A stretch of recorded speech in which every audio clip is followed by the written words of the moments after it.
welcome you all to this, the fifth of the five demonstrations that we've had here today. The purpose of Living Local is to promote and celebrate sustainable living on the vineyard. My name's Tad Crawford. I'm with the Vineyard Conservation Society. This event has been organized going back 5 years by the Island Growth Initiative, the Vineyard Energy Project, the Ag Society, and the Vineyard Conservation Society. And we're thrilled to have you here. We want this to be fun for you. We also want it to be educational. We're counting on our sharing with you ideas that you can take home, apply in your own personal lives, apply in the life of the community, all part of an effort to increase the level to which we can function sustainably and as self-sufficiently as possible. One of the things that we know is that we learn a lot. We learn most from those who are closest to the ground and closest to the water. And we can't get closer to the ground than we're going to get today.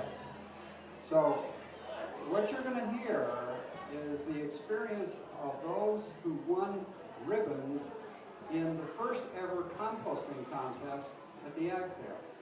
This has never been done before, and Chris Rieger, who is here somewhere behind me, was the judge. And Rebecca Gilbert was a prize winner. She was, in fact, the first prize winner. She's with the Native Earth Teaching Forum. And Paul Jackson was the second prize winner. And if you don't know Paul, and I suspect you may have heard a lot about him, he is absolutely legendary. He talked last night and shared a lot of his valuable gardening experience, but he held off talking much about compost because he wanted to share that with you now. So I'm going to turn this over to Chris, who is going to MC, in fact, all this discussion. You will see some samples, but unlike all the other samples you've seen around the room, these are not for tasting. But they could be for smelling. Okay. Hi, everybody. There was a third contestant, so to speak, at the fair, and that was Philippe Morin, who helps run the Island Alpaca Farm. He had to go off island today. He's a compost for an alpaca show, so I'll be showing his compost as well as the producer himself. I get real excited about compost and manure. And I got a lot of manure and compost on me right now. I would have been a little more presentable today, but I had to work with the town this morning to need extra help, and I've been selling compost. And hopefully Paul and Rebecca will get excited too, and won't have to hear me anyway. It's interesting, I have a number of careers, so to speak, but I was a documentary filmmaker for more than 20 years, and then I became started as a farmer. And through working with kids initially. And way back to my very first experiences with opening soil and creating a garden and having a chance to be around animals, my biggest motivation, my biggest inspiration was soil building and therefore compost making. Okay? Now compost making is interesting in a lot of ways. One of the things about it is that once folks do a little bit, they find information from here, they find information from there, and they do some, and they have some good luck or not so good luck. And anyway, when they get going after a while, it becomes quite a personal thing. You have techniques that you've tried, you have ingredients that you count on, you have a sequence and a series of steps in the process that you do.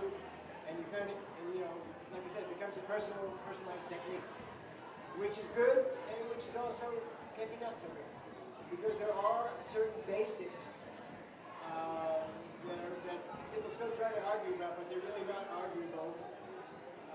Certain basics to make good compost. Okay, sorry. Right. Well, maybe the important stuff I'm saying we'll say now, so we get this.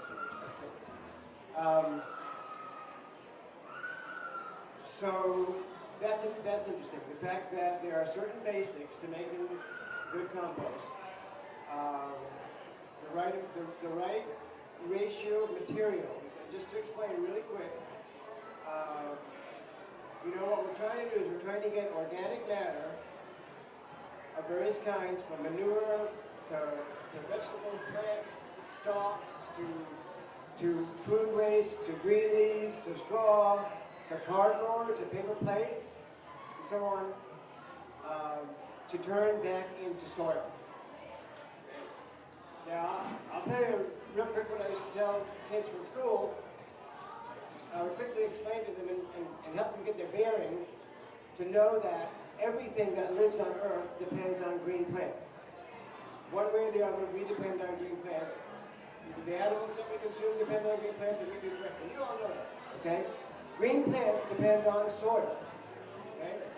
Now, what you might not think of, and kids don't think of right away, is that green plants both symbolically and indirectly and also directly and actually eat soil. Plants consume soil. Okay? So, to a fourth grader, I will say, if everything, if your future, your kids, your happiness, your fun depends on green plants, and green plants depend on soil, what happens when the green plants eat up all the soil? That's a problem, because we all depend on green plants, and green plants depend on green soil. So then I explain and show very easily, and most children understand this very quickly, is that everything that dies in the world turns back into soil. Okay, we all know that. Now, the composting process is all about a human assistance to the process of decayed organic matter turning back into soil. And so our job in making compost is simply to provide a good environment, a good density for heat to build up, the right amount of water, the right amount of air, and the right ratio, as I started to say, of all the different materials you put in your compost. If you think of green grass clippings, chicken manure, and cow manure are the common things that go into compost that are all the way on the nitrogen side of the ratio. Green nitrogen. On the other side of the ratio is carbon. Wood chips, newspaper, farthest end of the carbon ratio. Okay? Next, dried leaves, straw, and so on. And so one of the things that happens in compost making is that if you have horses or cows who are bedded in the barn on straw or old hay, they have a high carbon content bedding to absorb their high nitrogen content manure and urine. Okay? And so your aim in building a compost pile is to balance as much as possible the carbon and the nitrogen. Because you're looking to get some usable by plants, nitrogen quite a bit, among other things, from your compost when it's finished. However, in order for the carbonaceous materials, the newspaper, the chips, the heavy wood, dried leaves, the straw, in order for that carbon to break down and becomes the beginnings of soil, that process of breakdown requires the use of nitrogen in the pile. So if you have too much carbon material, it won't break down successfully, or it'll take too long, and it'll use up too much of the nitrogen from your nitrogen material and rob the compost when it's finished of the nitrogen that you're looking for. Okay? So it seems complex, but it's simple. And if you've got that simple picture of the ratio, then you know one of the requirements of compost making. And what happens is that when you begin to make big piles of compost, which these folks have done, and it's very easy to kind of say, well, it'll break down eventually, we'll put in a lot of wood chips, or we'll put in a lot of brown leaves. But if you don't watch that ratio, you have problems right away. You also have problems with water and air and so on when the materials are mixed and aren't balanced right. So I think that's a good enough introduction. I'd like to have Rebecca go next, and then Paul, and then I will present Philippe's compost, which comes mostly from llama manure, and some of the worms that are involved there. And then at the end, we can have some questions, and we're going to have some hands-on examining of the compost. One of the things, if you ever meet me, oftentimes you'll meet me with something brown on my nose. I'm always smelling the soil, and I'm always smelling compost. And you all know what the smell of good, clean earth smells like. In the woods, in the flower shop, on the playground, rolling around on the lawn, okay? Well, that smell is recognizable, and that smell is in the best of compost. There's another smell that we don't want. We'll talk about that later. Hi, I'm Rebecca Gilbert from Native Earth Teaching Farm. And we were really excited to win the compost contest.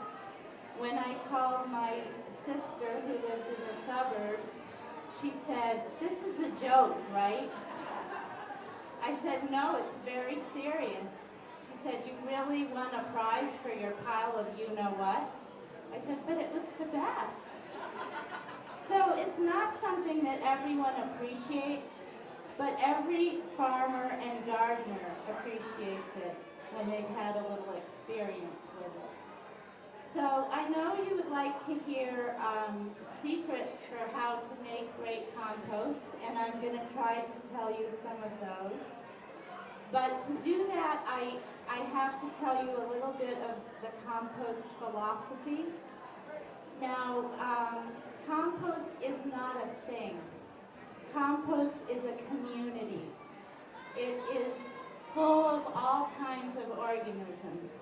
Bacteria, fungus, animals, small plants, all kinds of things live in there. And they might be too small for us to see, but we can see the work that they do in breaking down the materials to provide them in a form that the plants can eat. And like any social community in nature, diversity is strength. Diversity is what provides resilience and the ability to consume all kinds of weird stuff and make it into something healthy. And so everything that we do, all of our secret tricks, are really based on enhancing the diversity in our compost and therefore later on in our soil. And if you think about a city neighborhood where everybody is the same, maybe they all go to work at the same time and there's nobody home all day and then they come home, or whatever it is, that neighborhood is not as much fun as one of those neighborhoods where there's all kinds of people and there's a little bit of everything going on. So that's the kind of neighborhood that we want to encourage in our compost, because that means that anything that shows up there that needs to be dealt with, part of that community is going to be able to deal with it. They have had a lot of research using compost to clean up toxic messes. And there are things, I can tell you as a farmer, there are things that are worse than manure, like petrochemical waste and radioactive waste and heavy metals. And compost cannot completely get rid of all that stuff, but it tends to lessen it. It tends to make the ingredients healthier than they were when they went in, because of what happens to it within that community. So the nitrogen and the carbon tend to balance, but a lot of other things get balanced and mellowed through that process too. And that's why we compost and put that extra step instead of just tilling that into the soil right to begin with, because the composting process changes it into something different.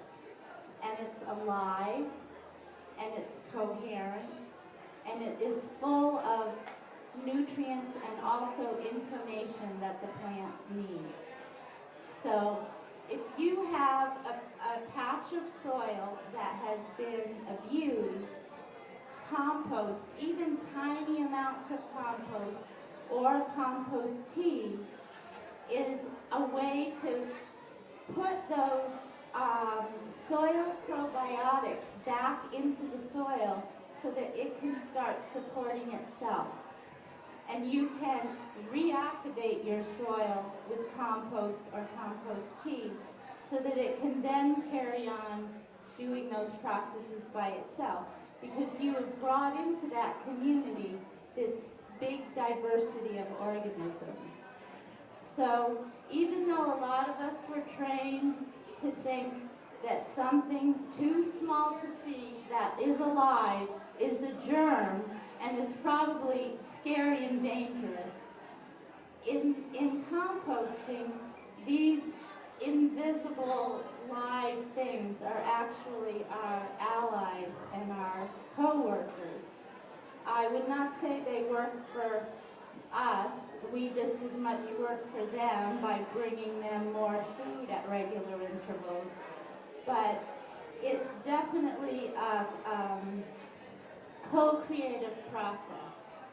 So to get to a few specifics, one of the ways that we enhance the diversity in our compost is we put a lot of different things in there. We use, this year we had 7 kinds of animal and poultry manure in there. And each kind of manure is slightly different and puts different elements into the compost. So because we have so much manure on our farm, we do use a lot of wood chips because, as Chris just explained, the manure is high in nitrogen, and the wood chips actually require nitrogen to break down. So if you just mulch with a whole lot of wood chips, sometimes that's not a good thing, because nitrogen will actually get drawn away from the plant roots to break down the wood chips. So once you put them through the composting process, that's already happened.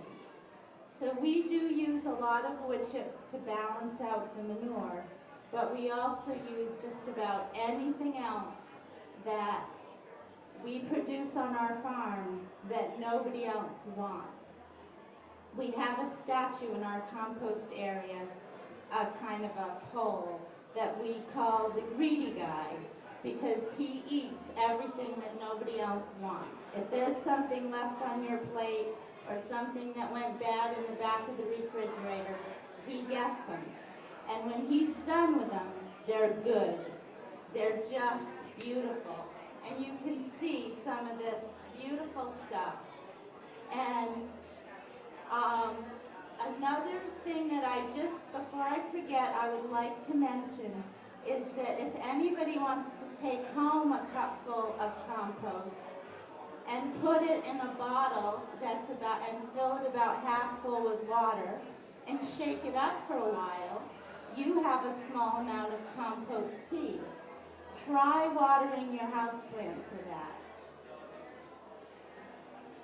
Do your own experiment, and I think you'll be impressed. And what you're actually doing is renewing the soil with all of those organisms that will make the plants happy. So I'm going to pass this along.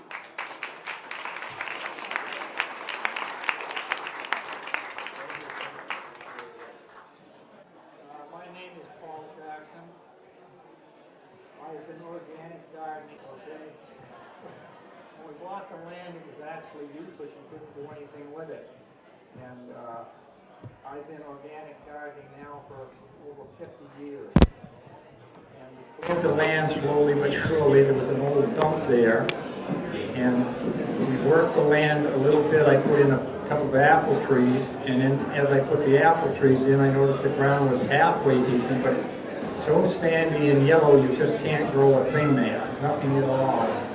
And I started to put in a lot of compost slowly but surely and enlarge the garden. A lot of people told me I didn't know what I was doing and that I was putting too many leaves in there and the garden wasn't going to amount to anything. And slowly but surely it developed with more and more compost and that we put in there. And the gardens are fairly big now, there's probably a half an acre there. And over the years, I put everything from fish in it, to leaves and seaweed and everything. And just recently, in the last few years, one year we put 43 tons of horse manure in there. And in the vegetable garden, 3 years later, I put 7 tons more. And actually, the soil now, everything breaks down so fast, it's unbelievable. I take the carrots and that, put them in there, put oak leaves over them, and they last the whole winter by just taking the leaves back and eating the carrots, and then the oak leaves, I plow those all under too. And they actually, the soil now, whatever's in it and that, it digests everything there with no trouble at all. And the horse manure has a lot of shavings in it, but it doesn't have seem any effect at all on the garden. And within 1 year's time, when I pile it up, I don't even turn it or anything. And as you can check with this compost, it breaks down so beautifully, it's unbelievable. And I've taken tomato plants this year to experiment with small, almost like cherry-type tomatoes, and put them in plant pots and grow them in that, and you'll be surprised how fast they grow. It's unbelievable. And then all of my trees that I have down there, I use scallop shells around them after the commercial fishermen have opened. And that's all those apple trees and that get to eat. And I actually have pictures here today if anybody wants to see them on the results of that. Now these peppers that I have here now are what we have left over. I mean, these pepper plants grow about 3 feet tall, and they're green and beautiful, and all the foliage in the garden is beautiful too. And the soil probably is rich down there, 18 to 20 inches, and all the carrots grow straight down and smooth. And the one thing trouble I have with, everything grows a little too fast. I mean, it does.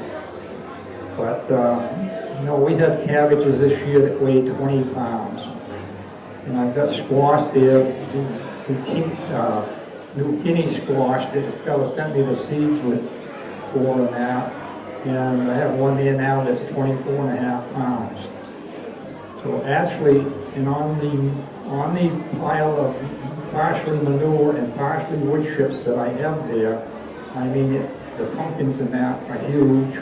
And the butternut squash, because I wasn't going to use this compost till later on, so I figured I'd put something on it, and I would put these squash on it, and there's probably 30 squash on there now.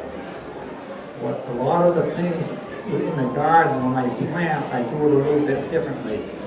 The soil in the summertime, when it's actually real hot, the soil dries out a lot. And so almost all of my things, my bean plants and that, I start them in the greenhouse, but first I start them in a little pan with paper towel. And then I let a little sprout about 1/8 of an inch start, and then I put it in the 6-pack trays until the plant gets up there 4 or 5 inches. And then I'll put it out into the garden, and the soil's real soft. So I go to till it, I put the bean plants in, and I take a plant pot about that big around, and I put it over and cut the bottom out of it, and sink it into the ground. And then through the summertime, when the soil's dry, if you water it, the water all will run off. But I make tea out of the scallop shells a lot of times in the barrel, because the guts have dried up down inside and the rain hasn't diluted it. And it stinks, oh man, it stinks. But I pour that in the plant pot and it goes directly to the roots. It doesn't run off into the walkways or anything else. And I do that with my peppers and my squash and cucumbers and everything else. So, because by watering it overhead, if you water it overhead a lot of times, the water temperature is 52 degrees. And if you water it in the morning or something like that, when the sun comes out hot, and it'll cause like a steaming underneath the leaf, and then you get funguses and blights. And so this seems to have worked very well. But actually, compost piles, I mean, if you see the pictures, you won't believe it. But the ground is just like working cake batter. There's no rocks, there's no sticks, there's nothing in it. And when I plant my carrots, I plant the carrots, and when they first come up, they're very small. And so I have to keep raking the dirt slightly up against them to give them enough dirt so the dirt doesn't settle and the wind goes around in circles and it'll kill them. And I mean, the weeds, there's lots of weeds. Wherever a seed lands, it'll grow. And the soil's so soft, you can just pick them out with your finger very easily. And actually, that's where I get my relaxation, weeding. I mean, it may sound funny, but it is. I mean, between the birds being around there and everything and that, and it's quiet inside, and just watching the things grow, I mean, it's rewarding. I mean, this apple tree, the apple trees, they bear so heavy I have to prop them up. And it's all just from the scallop that's rotting, that's all that's feeding those trees. But it, Do you have trouble with skunks? Skunks? Do you have trouble with skunks trying to get to the smelly stuff from the skunks? that's very easily resolved. I have a person that I found and I was talking to, and I make a trap. And the trap is wooden, and it has a plunger on it in the door. And I put the bait on the plunger, and it gets caught in the trap. I mean, the thing is that the proof is in the pudding. I was pointing to the pudding. Oh no, they're heavy. They're heavy. And that's what we're doing today, where we're stuffing peppers, putting them in the freezer. So later on, you just pull them out for a quick meal. But I have 3 freezers. And we very seldom ever go to the store. But the thing is, the quality from the ground, these vegetables and that, I mean, you can't compare it to anything. I mean, it's so, and I've told people, and they almost don't believe me when I tell them the food that I can grow will cook in half of the time to anything you buy in the store. And they say, why is that? Because it never stressed for food and it's never stressed for water. But a lot of people planting things, they more or less say, you know, my plants aren't doing too good, they're not growing right or anything. And I say, don't you like to eat? And they say, yes. And I say, go fill on the plants. And that makes a big difference. I mean, you can almost see them grow from day to day.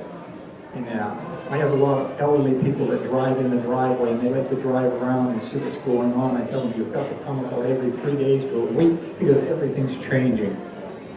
It's just changing. But I mean, you don't know the real quality of anything until you grow it the organic way, and you see what, you know, how it's growing. It's so nice to walk out the front door and pick what you want for supper and put it right in the pan and cook it. Because almost all your commercial foods are being picked before they're ripe, and everything else, you're losing food nutritional value, and also you're using all the juices and everything else in them. I mean, we had cantaloupes, when you eat them, you want a towel. Because I'm not kidding you. And I've got Asian pears the same way. When you eat the Asian pears, you've never had an Asian pear like that in your life. I mean, the juice just comes squirting right out of them. And once you've had that, you won't go back to anything else. I mean, you're gonna have failures too. But the thing is, when something doesn't, something's dead. No, it's fine. No, it's still alive. But no, it is rewarding to go out and do that. You feel that you've achieved something. I mean, you're going to have times when the weather's bad or something happens, like this last windstorm. I lost my raspberries, my grapes, and my pepper plants would have even been better. I lost probably half of the pepper plants, but they're still growing. The thing you've got to do is keep them staked up in that. And my tomatoes, what I do, and it's very easy to do, you could do tomato plants or anything just on the edge of your lawn. You don't have to have a garden or anything else, by just making a hole of the size of a 5-gallon bucket or bigger and putting this organic matter in it. Plant your tomato plants, and then what I use is the reinforcing wire, cement wire with the big squares, and I make a circle. And I think it's 11 squares, And then I have to cut the last part to make the legs. And when I plant my tomato, I make a circle and I push it down, but I put plastic around it about halfway up. And I push that down into the ground, push the stuff back around it, tap it all down in that. And that way there, when I want to water them and feed them, I pour it in the plastic, it goes right down to the tomato plant. If you put it up about so high, you don't have to stake your tomato plants at all. They hang over the top of the lip and they'll hang down. And a lot of people like to, now I notice the sun is almost unbelievable. I mean, I think the ozone layer is breaking down because a lot of tomatoes now are scorching on the top, they're splitting and everything else. And so what I'm going to do this year, when the hottest part comes, is put a little roll cover right over the top. But some people like to pick the suckers off and have to let the sun in to ripen, but they want more shade now. They got to have more shade. It may take you another week for them to ripen, but at least you're going to get a good ripe tomato. Because I've got in these pictures I've got here, the tomatoes years ago, they were beautiful all the way, and now they're splitting, and the sun gets so hot sometimes the juices in the apples and in the tomatoes will actually cook. And it just ruins them. It ruins them. I know it down in my yard this year, for almost 3 weeks, the temperature was about between 108 and 112 for about 3 weeks. One day it was 121. And so that's cooking everything. Okay, Paul, I'm going to go on to the next step. Right. Thank you.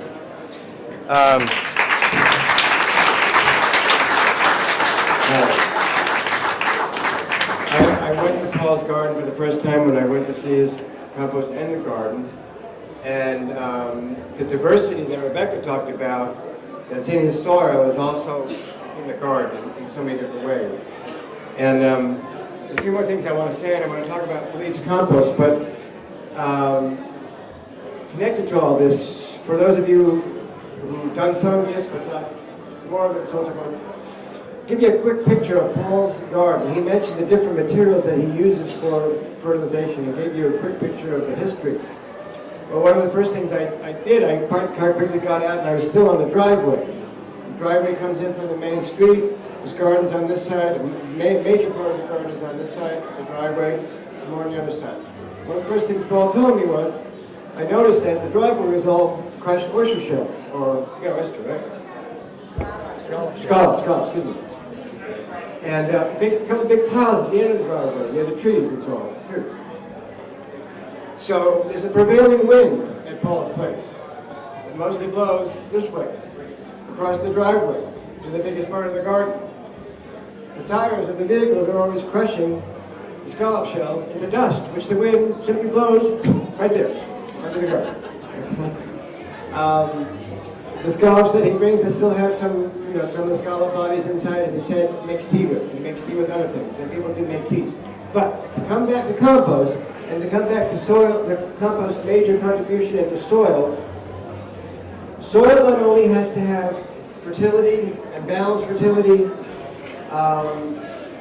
but it needs to, the reason why we talk about it as a community of life is because, as we know more and more now, diversity is strength.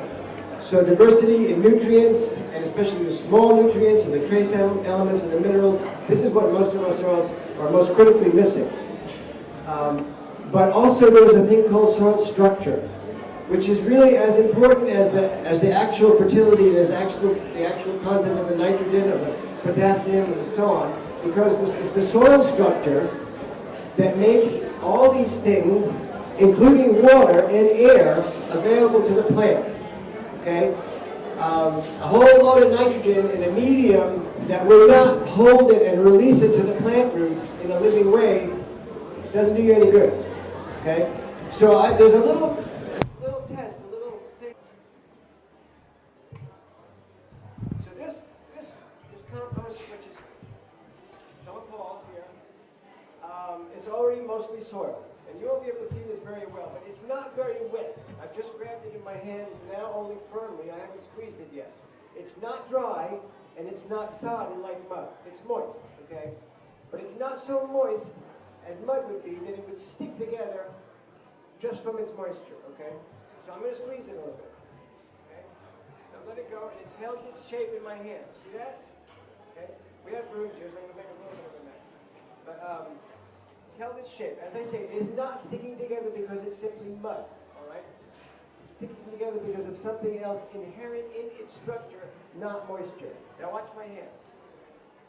Most of it, didn't let it go too high, but most of it has just come easily apart from very little, weight, drop weight, unlike a mud ball, which would stick together, okay?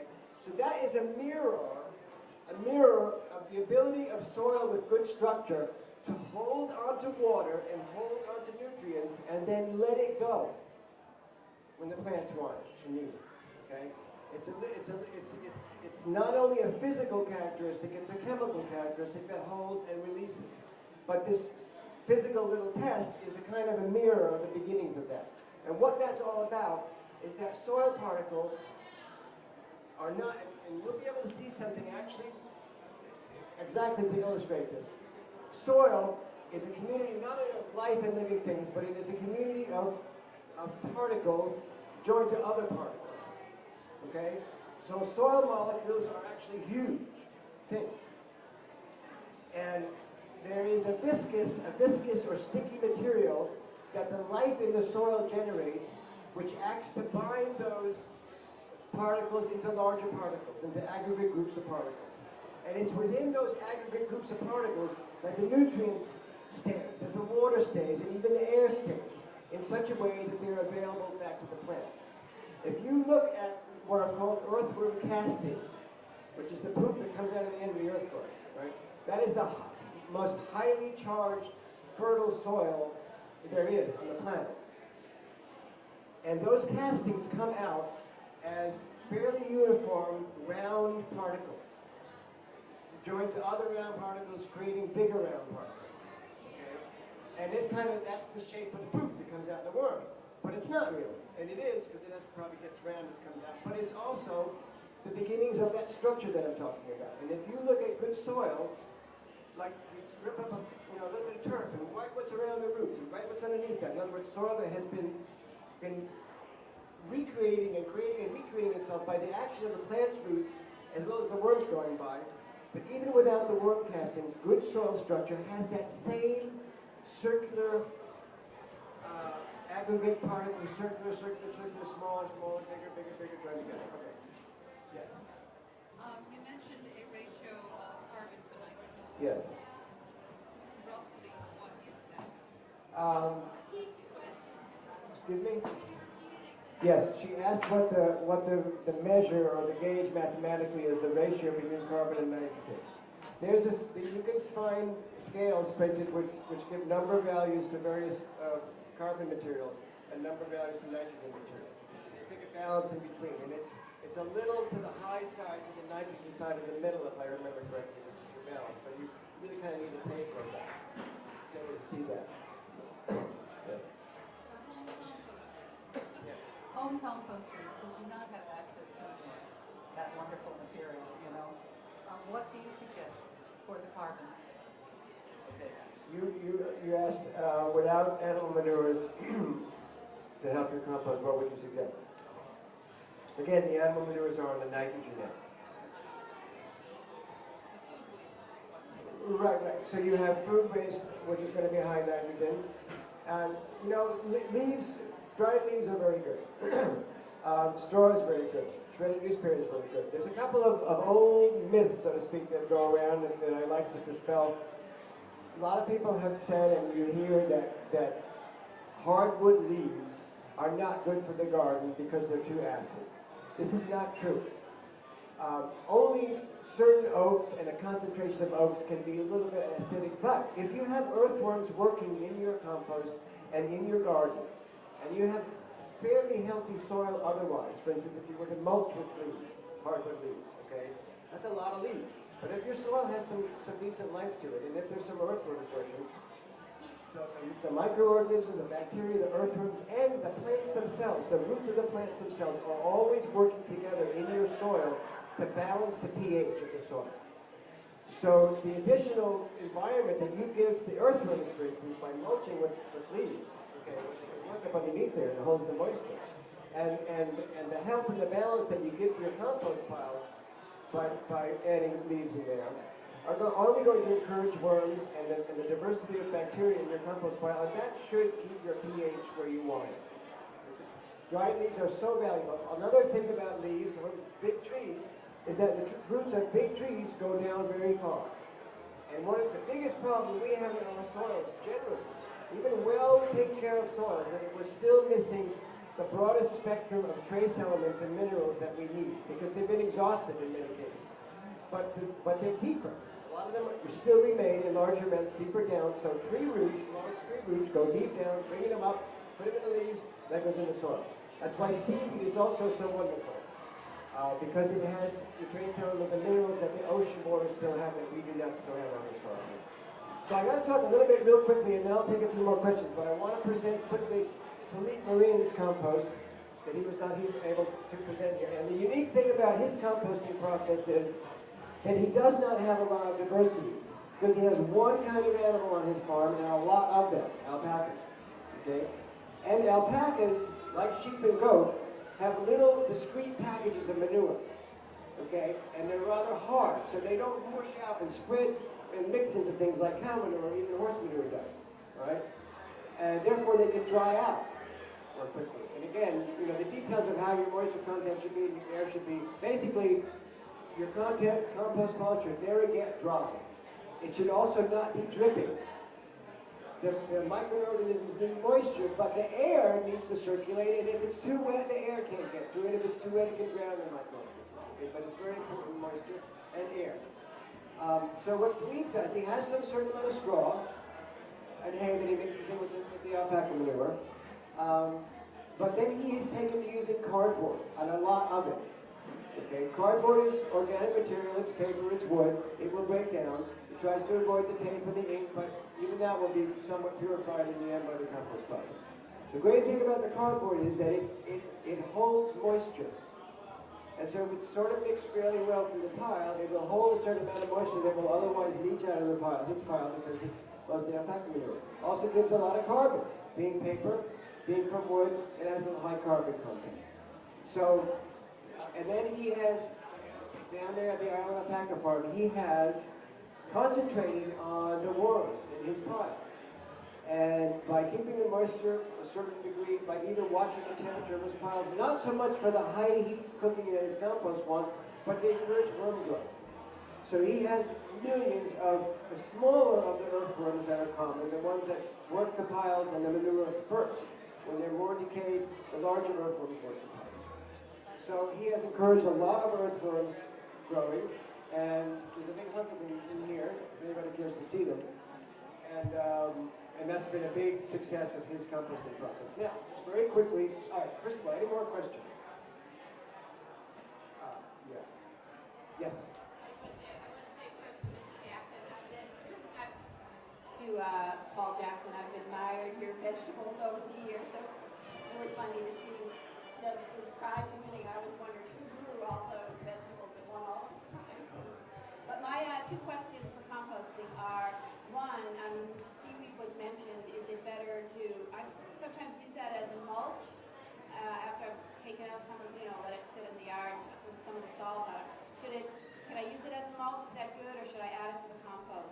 And my second question is, I've always heard about citrus, and citrus shouldn't go in your compost. And I'm wondering if it's okay to put it in there.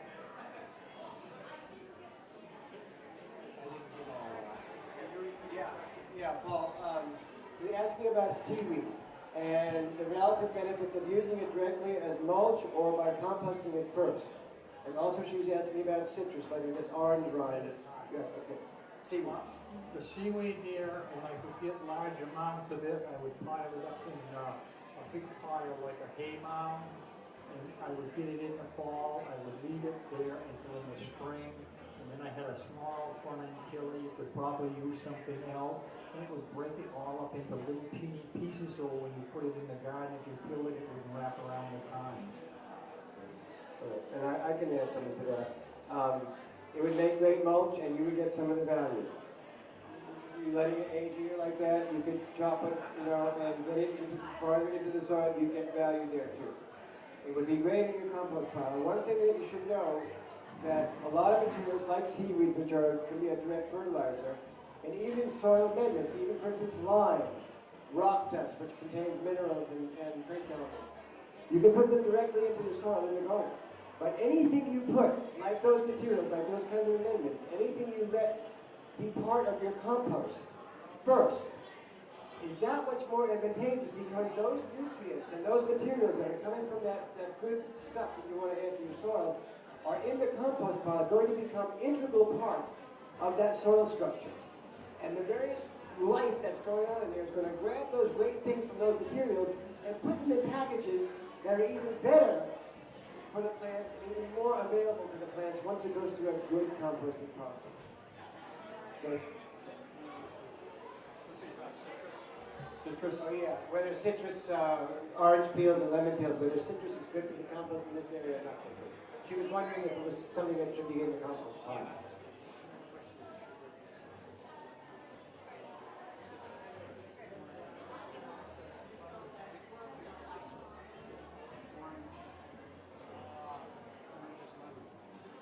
I don't think it would hurt to put the citrus, the grinds and everything in there, as long as no animals or something get in there and want to eat it.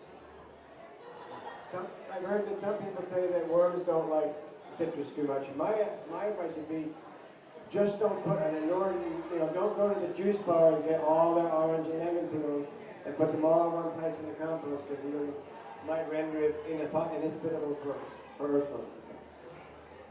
So I've got one other thing I'd like to share with you all. If anybody else has any questions? Yes. About composting on a larger scale rather than on a smaller scale. What advice can you give for machine scale composting? All right. So this gentleman asked, Granville asked, what about large-scale composting? Well, Rebecca and Paul both do some large-scale composting, but Granville's talking about windrow. Windrow is a long, right? The optimal shape. There is an optimal density for compost, where it can generate the right amount of heat, not too much, not too little, and yet still have enough surface area for air and water. And the best shape for that is a long windrow, okay? About 5 feet high, about 5 to 6 feet wide at the base, and it kind of forms a pyramid when you put it, when you dump things on it. So what Randall's talking about is a windrow, 5.5 feet high, 5 or 6 feet at the base, 300 yards long, okay? Or a bunch of them shorter, okay? Now, that is often done with a backhoe to pile things up, and the answer to your question, Grandpa, well, how to encourage it, how to do that large scale successfully is the shape and the size of the pile, and still the mixture of materials in the pile. And then, if possible, when you get into making a big pile like that, you'd like to be able to have as much of your materials on hand within a shorter period of time so that you can layer the pile with the right ratio, and layer it in such a way that ideally you may not have to turn that pile. And I worked out a way of putting corn stalks, for instance, diagonally through the pile at various layers, sticking out the sides, okay, which when they shrink, they're going to provide air channels through that pile, okay? And I'm not sure in this climate, I haven't done it yet, but in California, where it's just slightly warmer than this in the winter and the ground doesn't freeze hard at all, I have gotten windrows that size, but not so long. But it's not the length that creates the optimal size; it's the shape. Okay. And I have gotten compost piles like that to turn around into the real stuff inside of a year without turning it.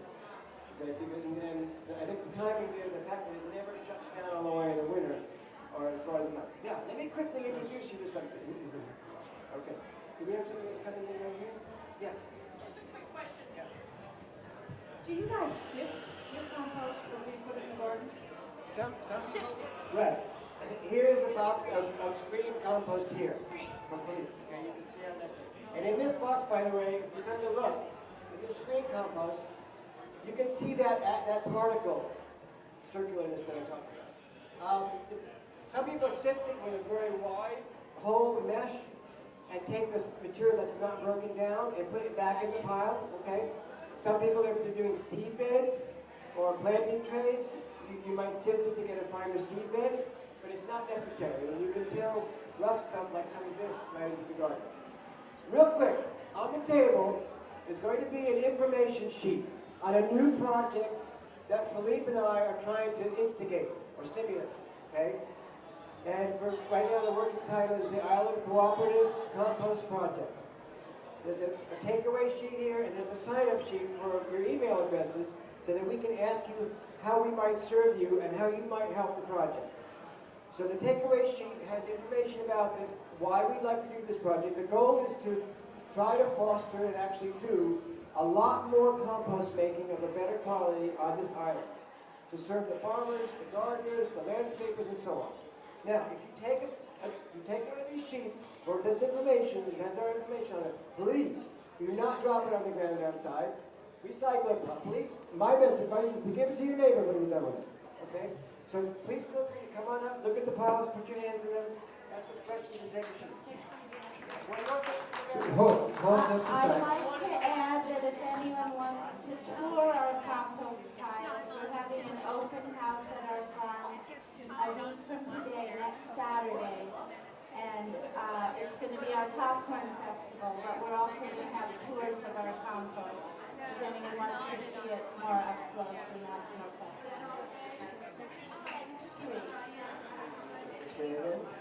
Let's give a special applause to Chris, to Paul, to Rebecca. There is a composting workshop on Friday, 2 weeks from now at Polly Hill. And there's some good information at the Vineyard Conservation Society booth on green lawns. This has been a great time. Thank you very much for coming. Thank you, Tad. A lot of times when people have like a big fire, they'll dump stuff in there until it's full, and then they'll take the ring away and leave that pile.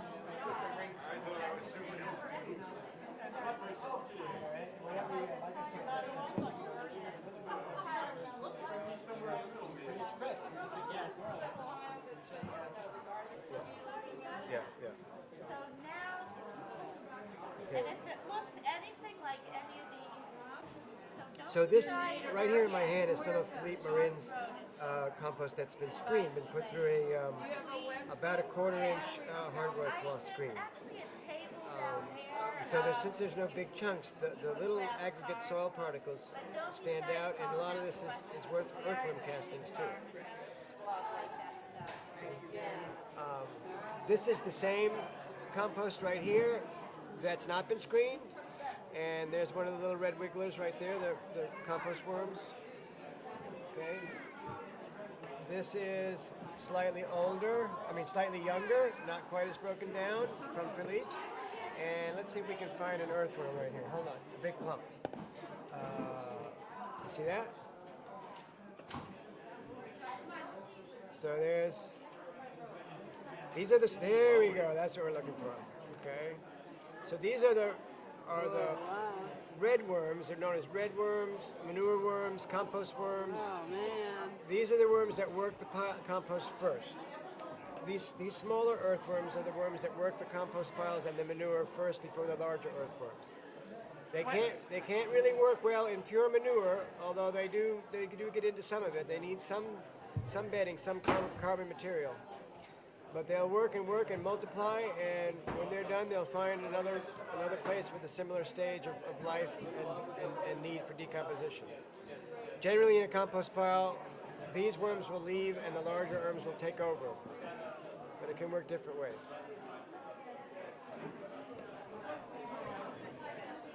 This is some of Paul Jackson's beautiful compost here. Again, this is the slightly younger bucket. You still see some of the organic material. Okay, but it already has that nice structure where it has some cohesiveness. It'll hold and then it'll loosen.